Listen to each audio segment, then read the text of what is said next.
प्रिय विद्यार्थियों एवं सभी अध्ययन प्रेमियों को नमस्ते।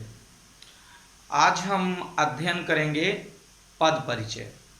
तो पहले कुछ हम समस्याओं का समाधान कर लें। पिछली बार जो वीडियो बनाया गया था उसमें बहुत सारे बच्चों को ये समस्या थी कि पद और शब्द में अंतर क्या है। तो मैं स्पष्ट कर दूं कि पद जो होता है, वाक्यों का जो प्रयोग जब हम करते हैं तो बहुत सारे शब्द वाक्यों में आते हैं। तो वाक्यों में जब शब्द प्रयुक्त होते हैं तो वे शब्द जो है पद कहलाते हैं। अर्थात हम कह सकते हैं कि जब शब्द स्वतंत्र है, अकेला है, तो वो शब्द है, और जब वही शब्द व्याकरणिक नियमों में बंधकर वाक्यों में प्रयुक्त होता है तो वही शब्द पद कहलाता है। आप यहाँ पर एक छोटे से उदाहरण से समझिए। देखिए कि शब्द और पद में क्या अंतर है। तो यहां पर शब्द के लिए कहा गया है, शब्द क्या है? भाषा। यह भाषा की एक स्वतंत्र एवं अर्थवान इकाई है। मतलब ये भाषा में स्वतंत्र रूप से भी प्रयोग की जा सकती है, लेकिन इसका एक अर्थ होता है, ये सार्थक होता है। तो स्वतंत्र और अर्थवान इकाई है, परंतु यही पद में वो अर्थवान तो है, पद अर्थवान तो है, परंतु यह लिंग, वचन एवं कारकों के नियम में बंधा होता है। अर्थात जब हम शब्द का प्रयोग कर देते हैं वाक्य में तो नियमों में बंध जाता है।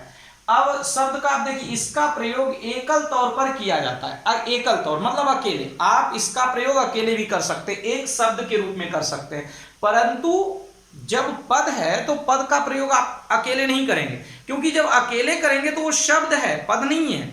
वो पद शब्द बन जाएगा जब आप उसका प्रयोग अकेले करते हैं, परंतु जब वो वाक्य में प्रयुक्त किया जा रहा है तभी वह पद है। तो इसीलिए इसका प्रयोग समूह में होता है, या यूं कहें कि जब स्वतंत्र शब्द वाक्य में प्रयुक्त होकर, स्वतंत्र शब्द वाक्य में प्रयुक्त होकर पद बन जाता है। ठीक है? या यूं कहें कि स्वतंत्र शब्द वाक्य में प्रयुक्त होकर पद बन जाता है। अब आप देखिए एक उदाहरण में यहां पर मैंने 3 शब्द लिए हैं। मैं पुस्तक पढ़ता हूं। मैं एक स्वतंत्र शब्द है, पुस्तक भी यहां पर एक स्वतंत्र शब्द है, यह शब्द है। पढ़ता हूं एक स्वतंत्र शब्द है, परंतु मैंने इन शब्दों के क्रम में रखने से, शब्दों को समूह में रखने से एक वाक्य बना दिया, मैं पुस्तक पढ़ता हूं। अब यहां पर मैं एक पद है, पुस्तक एक अलग पद है, और पढ़ता हूं यह भी एक अलग पद है। तो ये पद बन गया। ये शब्द तब था जब वो अकेले था, परंतु इसका प्रयोग जब हमने वाक्य में कर दिया तो यह शब्द पद बन गया। अब बहुत बार लोग पूछते हैं कि ये पद क्यों बन गया, ये शब्द क्यों नहीं है? वो इसलिए क्योंकि व्याकरण में जब आप कोई भी प्रयोग करते हैं शब्द तो वह विभिन्न नियमों में बंध जाता है। उसका एक नियम होता है कि वो वहां पर क्या, जैसे यहां पर मैं एक कर्ता के रूप में प्रयुक्त किया गया है, ये वाक्य का कर्ता है, ये पुरुषवाचक सर्वनाम है। तो बहुत सारे तथ्यों से मिलकर ये एक वचन में है, तो ये सब जो है बन गया है पद। तो अब हम आज इसी पद का अध्ययन करेंगे पद परिचय के रूप में। तो पद परिचय के रूप में हम इसका अध्ययन करेंगे कि पद परिचय जो है क्या है, और पद परिचय में हमें क्या क्या जानना जरूरी होता है। अब हम ये देखेंगे कि पद परिचय का एक हम परिभाषा दें, छोटा परिभाषा, सामान्य परिभाषा तो क्या देंगे? तो वाक्य में प्रयुक्त शब्द पद कहलाता है। वाक्य में प्रयुक्त शब्द पद कहलाता है, और उन पदों का विस्तृत व्याकरणिक परिचय पद परिचय कहलाता है।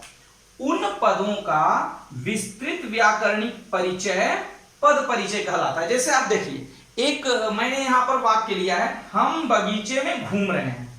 अब यहां पर 3 पदों को मैंने अलग अलग बांटा है, हम बगीचे में घूम रहे हैं। अब हम इन तीनों पदों का परिचय देंगे तो कैसे देंगे, मैं वो बाद में भी आपको बताऊंगा कि हमें क्या क्या जानना जरूरी है पद परिचय के लिए। ये कब आसान हो जाता है, बहुत ही सरल हो जाता है जब हम उन चीजों को जानते हैं। तो पहले हम इसका परिचय देख लेते हैं कि हम यहां पर किस रूप में प्रयुक्त हुआ है। सबसे पहले हम का जो प्रयोग किया गया, तो ये शब्द है क्या, तो हम देखेंगे कि हम शब्द एक सर्वनाम है, तो हम यहां पर लिखेंगे सर्वनाम। फिर सर्वनाम का एक कौन सा भेद है, हमें भेद लिखना पड़ेगा, तो ये सर्वनाम में है पुरुषवाचक। अब ये पुरुषवाचक सर्वनाम में कौन से भेद का प्रकार है, तो ये है उत्तम पुरुष। पुरुषवाचक सर्वनाम का ये उत्तम पुरुष है, उत्तम पुरुष, उत्तम पुरुष, और ये बहुवचन है, तो हम लिखेंगे यहां पर बहुवचन। ये वाक्य में किस लिंग के रूप में प्रयुक्त हुआ है, तो ये वाक्य में पुल्लिंग के रूप में प्रयुक्त हुआ है, तो हमें वो भी लिखना पड़ेगा, लिंग निर्धारण करना पड़ेगा, पुल्लिंग। और ये वाक्य में क्या स्थान रखता है, तो वाक्य में इसका स्थान है कर्ता का, कर्ता कारक। तो इस तरह से इसके परिचय में हमें इतनी चीजों का ध्यान रखना है। हमें सर्वनाम लिखना है क्योंकि ये सर्वनाम है, फिर ये पुरुषवाचक सर्वनाम है, पुरुषवाचक लिखना है, उत्तम पुरुष लिखना है, बहुवचन लिखना है, पुल्लिंग लिखना है, कर्ता कारक लिखना है। तो ये आगे आप चाहें तो और भी लिख सकते हैं, ये किस क्रिया का करता है, तो घूम रहे हैं क्रिया का करता है। ये छोटा परिचय है, ये नहीं है, इससे भी बड़े बड़े परिचय होते हैं। अब यहां पर देखिए बगीचे में किसका जब हम पद परिचय देंगे, तो बगीचे में का पद परिचय देते समय हमें किन किन चीजों का ध्यान रखना है। सबसे पहले हमें लिखना है कि ये जो शब्द है बगीचा, ये क्या है, तो ये एक संज्ञा शब्द है, तो हम सबसे पहले लिखेंगे संज्ञा। जैसे इसमें आपने लिखा था सर्वनाम, संज्ञा कौन सी संज्ञा है, तो जातिवाचक, तो जातिवाचक हम लिखेंगे। इसके बाद हमें लिखना है कि यहां पर जो इसका प्रयोग हुआ है, तो किस लिंग में, किस वचन में हुआ है, किस लिंग में हुआ है, किस कारक में हुआ है, तो यहां पर ये एक वचन के रूप में प्रयुक्त हुआ है, क्योंकि ये बगीचा है, बगीचे में, बगीचों में नहीं, बगीचों हो जाएगा बहुवचन, तो बगीचे में एक वचन, तो यहां पर एक वचन के रूप में ये प्रयुक्त हुआ है। पुल्लिंग के रूप में प्रयुक्त हुआ है। और कारक बगीचे में, तो ये अधिकरण कारक है, तो हम यहां पर अधिकरण कारक भी लिखेंगे, अधिकरण कारक, तो अधिकरण कारक यहां पर हमें इतना लिखना होगा, तब इसका एक पूरा परिचय होगा। अब घूम रहे हैं, घूम रहे हैं का परिचय हम कैसे देंगे, घूम रहे हैं वाक्य में क्या स्थान रखता है, तो सबसे पहले घूम रहे हैं शब्द क्या है, घूम रहे हैं शब्द एक क्रिया है, तो हमें सबसे पहले लिखना होगा क्रिया। ये कौन सी क्रिया है, क्रिया का भेद, तो ये कर्मक क्रिया है। क्रिया किस लिंग में है, तो जिस लिंग में कर्ता उसी लिंग में क्रिया, तो क्रिया यहां पर पुल्लिंग में है। किस वचन में है, तो ये बहुवचन में है, क्योंकि हम भी बहुवचन है, अर्थात कर्ता बहुवचन तो क्रिया भी बहुवचन, बहुवचन में है। फिर हमें ये लिखना होगा कि ये किस काल में है, किस वाच्य में है, तो हमें यहां पर लिखना होगा जो वर्तमान काल है, तो ये अपूर्ण वर्तमान काल है, वर्तमान काल का भी भेद है, अपूर्ण वर्तमान काल, तो हम लिखेंगे अपूर्ण वर्तमान काल, अपूर्ण वर्तमान काल। और ये किस वाच्य में प्रयुक्त हुआ है, तो ये प्रयुक्त हुआ है यहां पर कर्तृवाच्य के रूप में, क्योंकि क्रिया का रूप कर्ता के आधार पर है, तो ये कर्तृवाच्य, वाच्य में आपको पढ़ाया जाएगा अगले दिनों में। तो इस तरह से हमें पद परिचय देना होता है। तो पद परिचय देते समय हमें ये हर चीज का ध्यान रखना होता है कि पद परिचय हम किस आधार पर देंगे। अब हमें ये पता होना चाहिए कि पद परिचय देने के लिए हमें किन किन चीजों की जानकारी होनी चाहिए, तो हम इस जानकारी पर अब चर्चा करेंगे कि हमें पद परिचय के लिए क्या क्या जानकारी जरूरी है।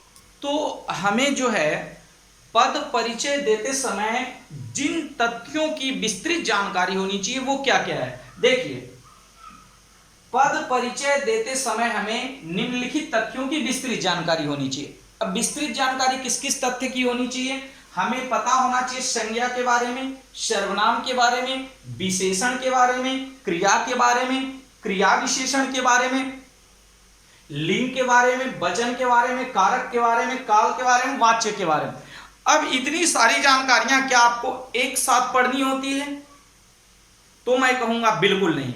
ये समस्त चीजें आपको शुरुआती वर्गों से ही पढ़ाया जाता है। संज्ञा है, सर्वनाम है, विशेषण है, क्रिया है, क्रिया विशेषण है, काल है, लिंग है, वचन है, ये कारक है। ये सारी चीजें 8वीं 9वीं वर्ग 8वीं वर्ग तक प्रत्येक वर्ग में ये कई रूपों में बताए जाते हैं, विस्तार में बताए जाते हैं। तो यदि हमें 8वीं तक की पढ़ाई, हमने 8वीं तक की पढ़ाई अच्छे से की है, सही ढंग से की है, तो हमें ये सब चीजें पहले से ही पता होगी और हम इसका भली भांति यहाँ पर उपयोग करेंगे। 10वीं में पाठ्यक्रम ज्यादा नहीं है, पाठ्यक्रम बहुत कम है, बहुत छोटा पाठ्यक्रम है व्याकरण का, लेकिन ये पाठ्यक्रम एक रूप में विस्तृत भी है। विस्तृत क्यों है? क्योंकि इसमें 8वीं वर्ग तक के प्रत्येक चीजों का निचोड़ है, प्रत्येक तथ्य जो हमने अध्ययन किए हैं उसका यहाँ पर निचोड़ है। हर चीज का हमें परिचय देना होता है, हर चीज को हमें जानना होता है। तो जब हम जानेंगे तभी पद परिचय दे पाएंगे। हाँ, यहां पर एक चीज ध्यान रखने योग्य बात है कि 2 तरह के शब्द होते हैं, विकारी और अविकारी। तो विकारी शब्दों का तो रूप बदलते रहता है, लेकिन अविकारी शब्द के बारे में आप जानते हैं कि अविकारी शब्दों का रूप कहीं नहीं बदलता है। अविकारी शब्द हर जगह अपने ही रूप में बिना किसी बदलाव के मौजूद रहते हैं, इसीलिए उसे कहते हैं अविकारी, उनमें विकार उत्पन्न नहीं होता। तो अविकारी शब्दों का पद परिचय जब हम देंगे तो वहां पर हमें लिंग, काल, वचन, कारक इत्यादि का परिचय नहीं देना है। जैसे एक छोटा सा उदाहरण, हवा धीरे धीरे चल रही है, तो यहां पर हवा का तो हम पूरा परिचय देंगे, लेकिन धीरे धीरे क्रिया विशेषण शब्द है। हमें केवल ये लिखना है कि क्रिया विशेषण का कौन सा भेद है, तो हम यहां पर लिख देंगे रीतिवाचक क्रिया विशेषण, ये रीतिवाचक क्रिया विशेषण का भेद है। अब यहां पर प्रत्येक तथ्य आपके पढ़ने के लिए, आपके पुनरावृत्ति के लिए पुस्तक में दी गई। यदि आप 10वीं वर्ग के विद्यार्थी हैं तो आपके पास कोई भी व्याकरण की जो पुस्तक है, यदि आप अपने सहायक पुस्तक के रूप में किसी भी पुस्तक को रखते हैं, जैसे यहाँ पर मैं इस पुस्तक की सहायता से बच्चों को प्रयत्न कर रहा हूं बताने का, इस पुस्तक में जो जो दिया गया है सब उसी के आधार पर है। आप कोई भी पुस्तक लेंगे जो NCERT द्वारा निर्धारित हो या CBSE के पैटर्न पर निर्धारित हो, तो आप उस पुस्तक में देखेंगे कि हर चीज दिया हुआ है, हर चीज के बारे में पुनरावृत्ति दी गई है।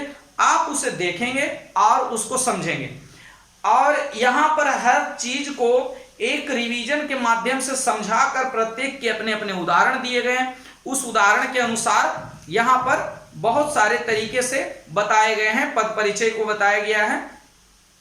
तो आप प्रयास कीजिए, इसको जिनके पास पुस्तक है इसका स्वाध्याय कीजिए, अध्ययन कीजिए, और कोई समस्या है तो जरूर बताइए। हम प्रयास करेंगे कि अगले वीडियो में आपकी उस समस्या का समाधान करूं। पद परिचय मैंने वाच्य के पहले इसलिए पढ़ाया कि पिछली बार जब पढ़ाया गया था तो बहुत सारे बच्चे इसमें संदेह में थे कि शब्द क्या है, पद क्या है, तो मैंने पहले पढ़ाना उचित समझा इसे। जो बच्चे पढ़ रहे हैं उन्हें प्रयास करना चाहिए कि निरंतर वो पढ़ाई करते रहें, और जो बच्चे नहीं पढ़ रहे हैं उन्हें हमेशा मैं कहना चाहूँगा कि आप अपनी पढ़ाई आरंभ कर दें, और जो लोग वीडियो को पसंद कर रहे हैं वो इसे देखें, सीखें और दूसरों को सीखने के लिए प्रेरित करें। जो लोग अभी तक आरंभ नहीं किए हैं अध्ययन, उन तक ये पहुंचाएं, और प्रयास करें कि सभी लोग अपने अध्ययन को निरंतर जारी रखें, स्वाध्याय करते रहें। जब तक आप स्वाध्याय करते रहेंगे चीजें अनायास ही आसान होती जाएगी, सरल होती जाएगी। परंतु जब आप स्वाध्याय नहीं करते हैं तो वही चीजें खत्म होती चली जाती है।